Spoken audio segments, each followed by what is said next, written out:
Сыздар, Атырау облысындағы жоғалған бүтін бір отбасыға қатысты атышулы қанды қылмыс бойынша жаңа ақпараттар шықты. Өздері тұрған үй ауласынан мәйіттері көмілген күйде табылған ерлі зайыпты қариялардың өліміне қызы да күдікті. Бұл ақпаратты ішкі істер министрінің орынбасары растады. Ведомство енді Индонезияда қолға түскен осы қыз бен оның күйеуін елге экстрадициялау ісімен айналысып жатыр. Ал марқұмдардың ет жақындары Ақбаян Мұқанғалиеваның бұл қанды қылмысқа қатысы бар болуы мүмкін дегенге сенбей отыр. Неге? Көз жұмған ерлі зайыптының туыстары қандай уәж келтіріп отыр? Күдіктілердің Индонезияда жүргені қалай анықталды? Із-түзсіз жоғалып кеткен екі бауыры қазір қайда? Олар табылды ма? Желіде өзін атыраулық хакер деп таныстырған ер адамға қандай айып тағылуда? Осы және өзге де өзекті сұрақтарға дәл қазір жауап береміз. Достар, өтініш лайк басып, комментарий жазып, қолдап қойсаңыздар, нұр үстіне нұр болар еді. Бұл видеоны чаттарға жіберіп, бөлісіп отырсаңыз да артық етпейді. Ақпарат бізден болсын, құрметті ағайын, қолдау сізден болсын. Ендеше кеттік. Сонымен Атырау облысындағы жоғалған бүтін бір отбасыға қатысты атышулы қанды қылмыс бойынша жаңа деректер шықты. Өздері тұрған үй ауласынан мәйіттері көмілген күйде табылған ерлі зайыпты қариялардың өліміне қызы да күдікті. Бұл ақпаратты ішкі істер министрінің орынбасары растады. Санжар Әділевтің айтуынша, ведомство енді Индонезияда қолға түскен осы Ақбаян Мұқанғалиева мен оның күйеуі Сұлтан Сәрсемалиевті елге экстрадициялау ісімен айналысып жатыр. Халықаралық іздестіру жарияланған кезде Интерпол қызметкерлер, біздің Қазақстан полиция қызметкерлері бірлесіп, бір арнайы топты құрып, сол топтың жұмысының нәтижесінде осы екі күдіктілер қазіргі таңда ұсталды. Екеуі де күдікті. Әйелді сонда күдікті болып отыр. Екеуі де күдікті. Қазіргі таңда оларды алып келу мәселесі шешілуде. Ал марқұмдардың ет жақындары Ақбаян Мұқанғалиеваның бұл қанды қылмысқа қатысы бар болуы мүмкін дегенге сенгісі жоқ. КТК телеарнасының хабарлауынша, олар сіңілісінің тірі табылғанына қуанып отыр. Өз әке-шешесін айуандықпен өлтіруі мүмкін емес. Ол есі кіресілі шығасылы күйде күйеуінің қасында еріп жүрген болар деп отырмыз дейді. Сенбейміз. Ақбаян күдікті дегенге сенбейміз. Ақбаян бала құсап қасына ілесіп жүрген болса, жүр дегенге жүріп болды деп ойлаймыз. Бірақ әлі нақты ештеңе шешілген жоқ қой. Өз әкесі мен анасына, бауырларына қиянат жасайды деп ойламаймын. Атырау облысына бір отбасы мүшелерін өлтірді деген күдікке ілінген азаматтың Индонезияда қолға түскені туралы ақпарат сейсенбі күні шықты. Мәліметті ішкі істер министрлігінің баспасөз қызметі таратты. Сұлтан Сәрсемалиевті ведомство қызметкерлері шетелдік әріптестерімен бірлесе жүргізген арнайы операция барысында Индонезия республикасының Ламбок аралындағы Синару ауылында ұстапты. Онымен бірге бұған дейін хабар-ошарсыз кетті деп халықаралық іздеуге жарияланған бұрынғы жұбайы да анықталды делінген хабарламада. Бұған дейін аса ауыр қылмыс жасады деп тек Сәрсемалиев күдікке ілінген. Тергеу деректеріне сәйкес 2025 жылғы қараша айында Атырау облысында сезікті ұзаққа созылған тұрмыстық жанжалмен пайда күнемдік ниет негізінде екі адамды қасақана өлтіруді алдын ала жоспарлап жүзеге асырған. Қылмысты жасағаннан кейін ізін жасыру мақсатында мәйіттерді шаруашылық құрылысының астына көміп қан іздерін жойған. Сондай-ақ жәбірленушілердің мүлкі мен қаражатын иемденген. Еске салайын, Атырау облысының Жангелдин ауылында бір отбасының 4 мүшесі былтыр күзде жұмбақ жағдайда із-түзсіз жоғалып кеткен еді. Полицияға 25 желтоқсанда Атырау қаласының тұрғыны жүгінген. Ол ағасы мен оның шаңырағы бір айдан астам уақыттан бері хабар-ошарсыз кеткенін айтқан. 6 қаңтардағы отбасының 2 мүшесі, атап айтқанда ерлі зайыпты Мақсот Қарабалин мен Несіп Өтешқалиеваның мәйіттері өздері тұрған үй ауласынан көмілген күйде табылғанды. Аталған оқиғаға қатысты кісі өлтіру бабы бойынша қылмыстық іс қозғалды.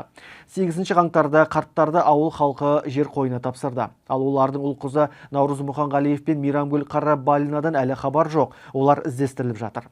Осы іс бойынша желіде өзін атыраулық хакер деп таныстырған ер адам жоғалған адамдардың сим-карталарын анықтап, қаржылық операциялар арқылы күдіктінің отбасының күйеу баласы болуы мүмкін екенін айтқан еді.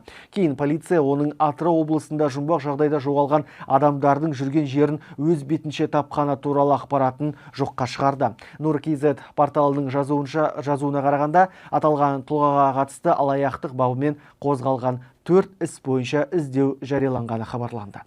Ал сіз бұған не дейсіз? Осы видеоның астына комментарий қалдырыңыздар, бірге талқылаймыз. Хабарымыздың кезекті шығарылымы ұнаса, лайк басуды да ұмытпаңыздар.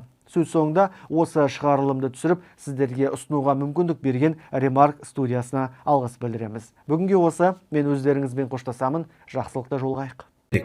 Мұхаммед деген. Мен пікір алмасып жазып жүргенбіз, бір кезде кеше маған бір сурет жіберді, аға мен осындай баламын деп. Мен не істерімді білмей қалдым, не жазарымды білмей қалдым. Көмектесе аласыз ба деді. Ол жағдай енді білмеймін, өте ауыр, кәдімгідей қабылдадым, мен қатты қабылдадым, аяқ асты өйткені күтпедім мен осындай баламын деп кеп тұрғанда, жап-жас 16 жастағы бала. Бірден әрине көмектесемін дедім, қолымнан келгенше мен сенің Каспий голдыңды бәрін жібер салайын. Енді сөйлей аласың ба деп едім. Сөйлей алады екен аздап, содан кейін видеозвонокқа шықтым. Видеозвонокпен сөйлескенде жүрегім кәдімгідей бытчыты шығып кетті ғой жүрегімнен. Сондықтан достар, бір қазаққа, бір қазақтың баласына тамшыдай болсын көмектесейікші. FIFA ойнап жүргендер бір күн FIFA ойнамай қояйық, суши жеп жүргендер бір күн суши жемей қояйық, ставка қойып жүргендер бір күн ставка қоймай қояйық. Жалпы бір күн бір нәрсені қысқартып, Димаштың еміне үлкен бір көмек жасап берейікші. Негізі садақа деген саған келе жатқан қауіптің бетін қайтарады екен. Саған келе жатқан жамандықты тоқтатады екен. Сондықтан да достар, Димашқа да өздеріңізге де бір үлкен жақсылық жасасаңыздар.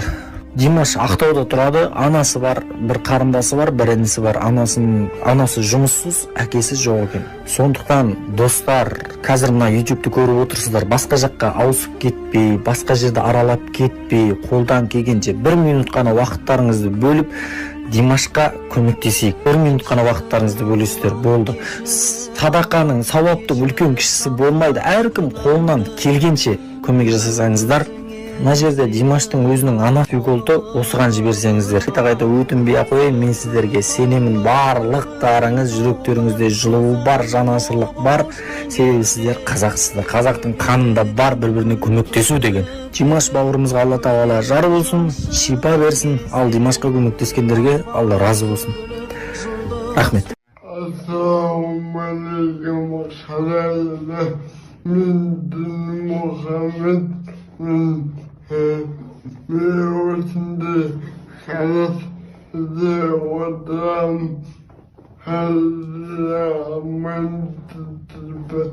Тағыдырды еме ақсайырақ соған көмек қолын созсаңыздар. Саламатсыздар ма қазақ елі? Мен Дінмұхаммедтің анасымын. Ұлым Дінмұхаммед Аристанов, жасы 20-да, Маңғыстау облысы Ақтау қаласында тұрамыз. Ұлым туғаннан бастап ДЦП. Өздігінен жүре алмайды, ішіп жей алмайды. Біздің арманымыз Дінмұхаммедті аяғына тұрғызып, өздігінен жүріп, өмірге бейімдеу. Осы мақсатта бізге Түркия, Стамбул қаласындағы мамандырылған орталық ем қабылдау мүмкіндік беріп отыр. Дегенмен бұл емнің құны біз үшін қымбат, 15 миллион теңге. Қазірге дейін барымызды салып, біздер 2 миллионға теңге ақша жинадық. Қалған 13 миллион теңге жетпей тұр. Бізге көмектесем десеңіз, төмендегі реквизитке аударуыңызға болады. Көп түкірсе көл болады. Сіз берген әрбір тиын Дінмұхаммедтің болашағына үміт, өмірге деген сенім, Алла Тағала берген садақаларыңыз еселенген сауаптан жазсын.